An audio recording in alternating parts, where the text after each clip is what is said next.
తీసుకుంటే ఒక positive waves create అయ్యేటువంటి పరిస్థితుల్లో అనేక రాష్ట్రాల నుంచి, దేశాల నుంచి అనేక మంది పారిశ్రామికవేత్తలు వచ్చి ఒక 13 లక్షల కోట్ల రూపాయల పైన మనకు పెట్టుబడులు వచ్చి ఒక 25 లక్షల మందికి ఉద్యోగ ఉపాధి అవకాశాలు వస్తున్నాయి.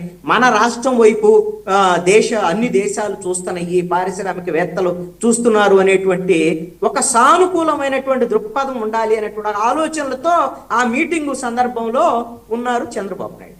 ఆ టైంలో ఈ ప్రశ్న ఆయనకి మరి జర్నలిస్ట్ నుంచి వచ్చింది, జర్నలిస్ట్ అనుకుంటా, బహుశా ప్రెస్ మీట్లో కూడా కార్మికులు వచ్చి అయితే అక్కడ ప్రశ్నలు వేసేదానికి అవకాశం ఉండకపోవచ్చు. నేనైతే ఎక్కడ ఆ ప్రశ్న వేసింది ఎవరనేటువంటిది నేను స్పష్టంగా నాకు ఐడియా లేదు. ఒక జర్నలిస్ట్ అన్న వేసి ఉండొచ్చు. కానీ దాంట్లో ఆయన రెస్పాండ్ అయినటువంటి తీరైతే మాత్రం చంద్రబాబు నాయుడు ఒక ముఖ్యమంత్రి స్థానంలో ఉండి కార్మికులను తప్పుపడుతూ మాట్లాడినటువంటి మాటలు ఖచ్చితంగా తప్పు.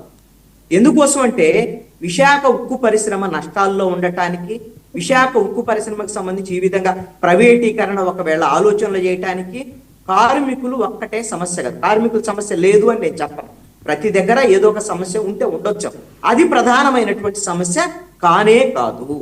మీరు కార్మికులు పని చేయకుండా వైట్ ఎలిఫెంట్ లాగా అంటే తింటూ కూర్చుంటే మనకు పని జరగదు అని ఇంకా కొంచెం ముందుకు వెళ్ళి మీరు ఇలా కార్మికులకి ఎలా ఉంటే, ఇలాంటి యాటిట్యూడ్తో ఉంటే మిగతా పారిశ్రామికవేత్తలు, పెట్టుబడిదారులు మన ఆంధ్రప్రదేశ్కు రారు అనేటువంటి విధంగా అసహనం వ్యక్తం చేయటం అనేటువంటిది ముఖ్యమంత్రికి మంచిది పరిణామం కాదు అనేటువంటిది మాత్రం నేను సూచించేది. ఏంటి జగన్మోహన్ రెడ్డి గారు ఆవేదన వ్యక్తం చేస్తున్నారు? అయితే ఇక్కడ దీన్ని కంక్లూషన్ కి సంబంధించినటువంటి ఒక్క విషయం చెప్పండి. ఏం కంక్లూషన్ చెప్పాలి అంటే, ఇందాక శేఖర్ రెడ్డి గారు అస్సలు మేము వైసీపీ ప్రాణత్యాగాలు చేస్తాం, అది చేస్తాం, చేస్తాం చెప్పారు కదా. ఇలాంటి డైలాగులు బాగుంటాయండి. రాజకీయ నాయకులకి అలవాటే. ఈయన కూడా రాజకీయ నాయకుడే కాబట్టి శేఖర్ రెడ్డి గారు జనరల్ గా మాట్లాడతారు ఎలా. అయితే మనం ఒకటి ఆలోచించాలి. ఆయన చెప్పారు కదా, మేము 2021 నుంచి 24 వరకు ఆపేసాం, అది ఇదని. అప్పటికి ఇప్పటికి ఎప్పుడు కూడా ప్రైవేటీకరణకు సంబంధించినటువంటి విషయాల్లో కేంద్ర ప్రభుత్వం ఎదికి వెళ్ళలేదు. ఆ రోజున నష్టాలకు సంబంధించినటువంటి విషయంలో ఏ విధమైనటువంటి సహకారం కేంద్ర ప్రభుత్వం నుంచి రాలేదు. కానీ ఈ కూటమి ప్రభుత్వంలో ఎంతో కొంత సహకారం వచ్చింది. కానీ ఆ రోజున వైఎస్ఆర్ కాంగ్రెస్ పార్టీ, విజయసాయి రెడ్డి వీళ్ళు పాదయాత్రలు అవి చేసి అడావుడి చేశారు తప్ప మీరు కనీసం అఖిల పక్షాన్ని తీసుకెళ్లి కేంద్ర ప్రభుత్వంతో మాట్లాడమంటే జగన్మోహన్ రెడ్డి ఆ రోజున స్పందించలేదు.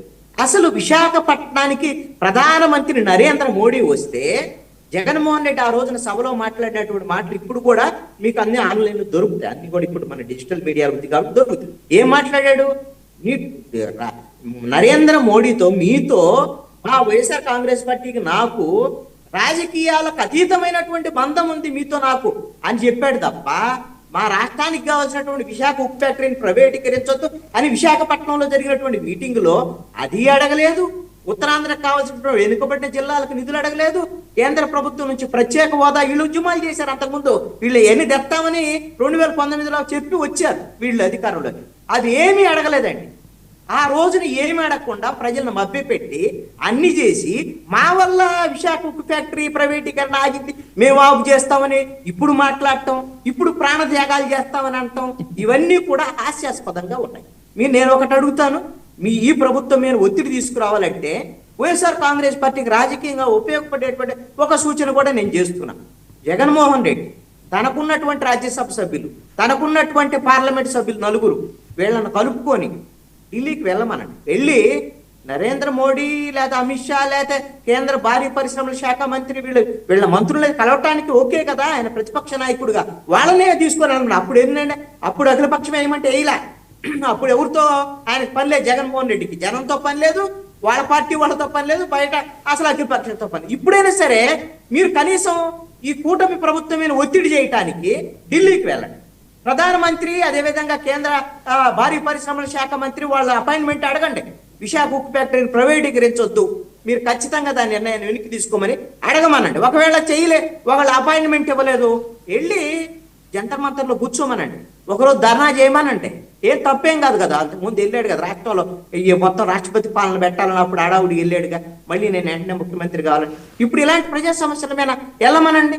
ఈ విషయంలో ఇది చేయకుండా శేఖర్ రెడ్డి గారు లాంటి వాళ్ళు, లేకపోతే బొత్స సత్యనారాయణ లాంటి వాళ్ళు, వైఎస్ఆర్ కాంగ్రెస్ పార్టీ వాళ్ళు మేము ఆ బలిదానాలు ఎత్తాం, ఆత్మత్యాగం చేస్తాం అని ఈ మాటలు మాట్లాడితే హాస్యాస్పదంగా ఉంటాయి. మీకు అధికారంలో ఉన్నప్పుడు మీరు బాధ్యత రహితంగా వ్యవహరించారు ఈ విశాఖ ఉక్కు ఫ్యాక్టరీ విషయం.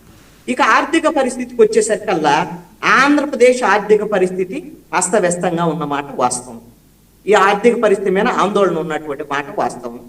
ఇప్పుడు సజ్జా అజయ్ గారు కానీ లేదా జనసేన నాయకులు కానీ ఇప్పుడు వాళ్ళు మనం చెప్తే ఒప్పుకోరేమో. ఇప్పుడు వర్మ గారు మీరు చెప్పినా లేదా కృష్ణాంజలి చెప్పినా వాళ్ళు ఒప్పుకోరు.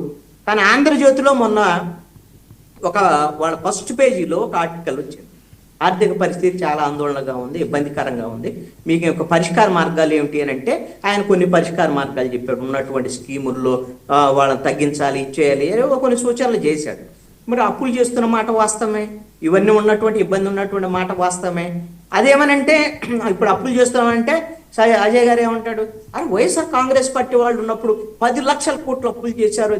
వాళ్ళు 10 లక్షల కోట్లు అప్పులు చేశారు కాబట్టే, రాష్ట్రాన్ని దివాళా తీయించారు కాబట్టే వాళ్ళు సంక్షేమ పేరుతో కేవలం డబ్బుల వరకు ఇచ్చేసి మిగతా 6 లక్షల కోట్లు అప్పులు చేసేది రాష్ట్రాన్ని దివాళా తీసేటువంటి పరిస్థితి ఉంది. కాబట్టి ఇలా పాలన చేత కాదు జగన్మోహన్ రెడ్డికి అని జగన్మోహన్ రెడ్డిని ఈ రోజున మూలన కూర్చోబెట్టారు.